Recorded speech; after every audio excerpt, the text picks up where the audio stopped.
Hey, what's going on YouTube? And welcome back to all the cloud scholars out there. I want to thank you for taking the time to watch this video. My name is Kieran Tross. Today, I'm going to continue with the privilege identity management series that we are working through. Today, we want to talk about discovering resources within PIM. So let's get started.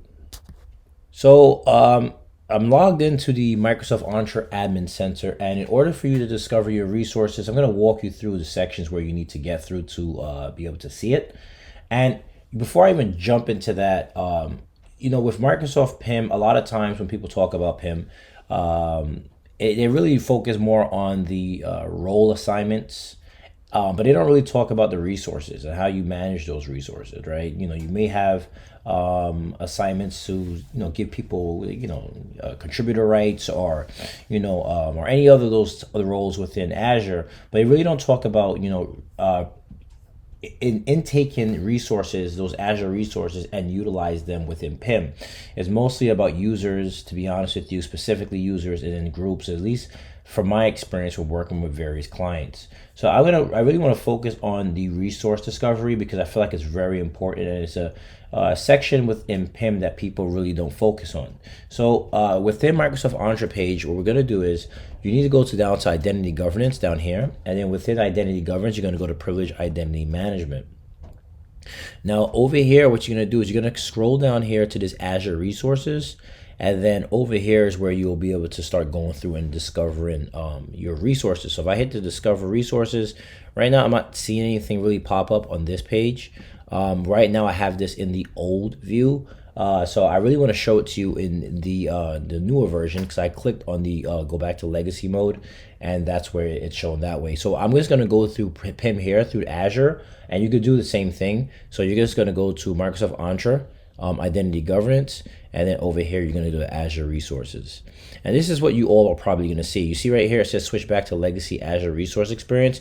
I really don't want to go ahead and do that. But before I even get into that, I do want to open up another tab here. And I want to show you the two resources that I created for this lab that we're going to be doing. So I'm going to go here to my storage account. I have a storage account here that isn't managed right now. And then I also have a log analytics workspace that I just created that isn't managed as well. And this one's a Scholar log demo. So I'm going to come back over here, and right here you can define your scope of what you want to discover. So you can do it by management group, you can do by subscription, yada yada. So I'm just going to click on subscription and have the subscription there. And then over here, resource group, I'm going to have RG East US. Now mind you, I have two resources in there that I need to discover. So if I click down here, over here it says resource groups is a container where you can deploy and manage Azure resources like web apps, databases, and storage accounts. Right, so it's just letting us know about that. And then over here, I can just go down and save the individual resource that I want to do. And I can just click on over here, and I can click manage resource. Now, one thing I want to point out when it comes to resources, and the great thing about PIM is that there is no limit to the number of resources you can manage with privileged identity management. A lot of times with different areas within Azure or any Microsoft product, the more entities that you have, the more license you need, the more cost.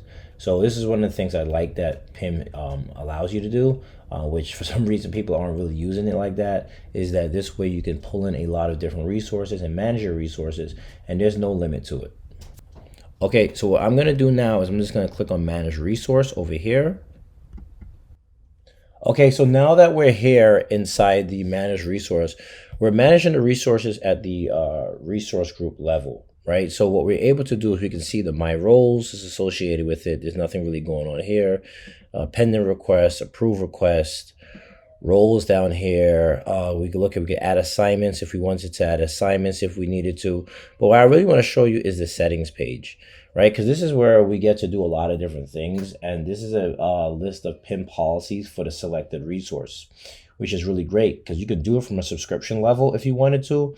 And then this way you have your different policies on your roles. So for instance, let's just say we have, I did a storage account, right? So I can say storage. So we say storage blob reader, and there's no real policy really here for it. So if I went to storage blob reader, let me get this out of here because it's a little hard to read. But can I get it so that this way the roles show a little different? All right, so let me come down here. We had a log analytics workspace. So I want to come down to log analytics workspace, and I can say, okay, the contributor role. Now for this role, I can set different things for this role. So the settings. So I can say activation maximum duration, and I can change this if I wanted to. So if I come here to edit, so I can say activation duration. Do I want it to 8? No, I can put this down to something like 2. Right, so then now it's 2. On activation require Azure MFA, Microsoft Entra conditional access authentication context, and if I add authentication context, I can add that there. Now, if you don't know authentication context, is basically like a tag that you can apply to a conditional access policy or anything like within SharePoint. And I have a video talking about authentication context, but essentially you're just saying, okay, this is confidential. I want to do a different set of credentials or different set of credentials in order for you to have access to this specific resource. So we have Azure MFA, and then we also have require justification on activation, require ticket information on activation, require approval to activate. And then over here, I can say next assignment, allow permanent eligible assignment. I can say, if I wanted to, I could expire assignment after a certain amount of time. And then I could also do allow permanent active assignment if I wanted to. And then I have down here, require Azure multi-factor authentication on active assignments, require justification on active assignments. And I'll just leave it the way it is because you have so much stuff that you can do with it. And then role assignment alert. This is where we can send an alert to admin, and then we have additional recipients, assignee, request to approver, and then you also have this send notification when members are assigned as active to this role. You have this area where you say, okay, role assignment alert, and it's the same thing. It really goes through for each one of these. It's just the different people that you're sending it to. Right, so you have a lot of eyes on every activation, and you can set up in your organization any way you really feel fit to. And then you also have the same thing for assignments. So this is for activation, this is for assignments, and I'm just going to keep going through this. I'm not going to go through all of these because I have another video which I want to go in more detail with this. This is more about discovering resources. And then we just go ahead and we just say update.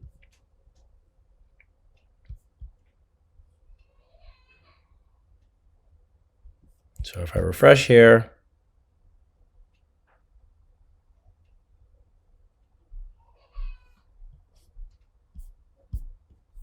and now everything changed back to the way it was. But you see here, now we have log analytics contributor, and then we also says modified yes, and it's giving us saying, okay, who modified it, the time was modified, so on and so forth. So you can go through each one of these in your organization, and as you roll on different Azure resources, it's really important for you to say, okay, these are the roles that's associated with those resources. There's a whole planning that needs to go into the discovery of resources, right? So, So the way you should be doing discover resource planning, right? Your approach should be something like, we want to start with the most critical resources within your organization, the things that have, data that you're like, okay, we really need to make sure there's a stronghold on this, so this way anybody goes into it.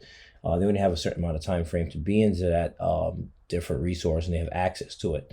Then you want to view all roles associated with the resource and come up with a template.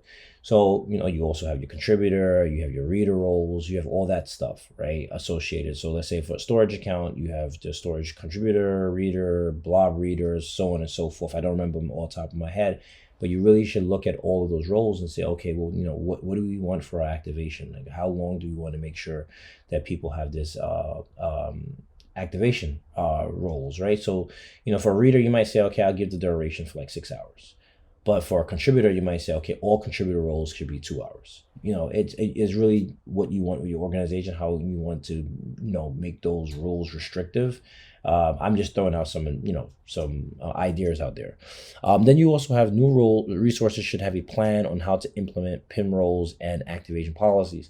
So don't just think about what you have deployed right now, you should have a new resource deployment plan. And there's a lot that goes into a new resource deployment plan within an organization, how you roll out different resources.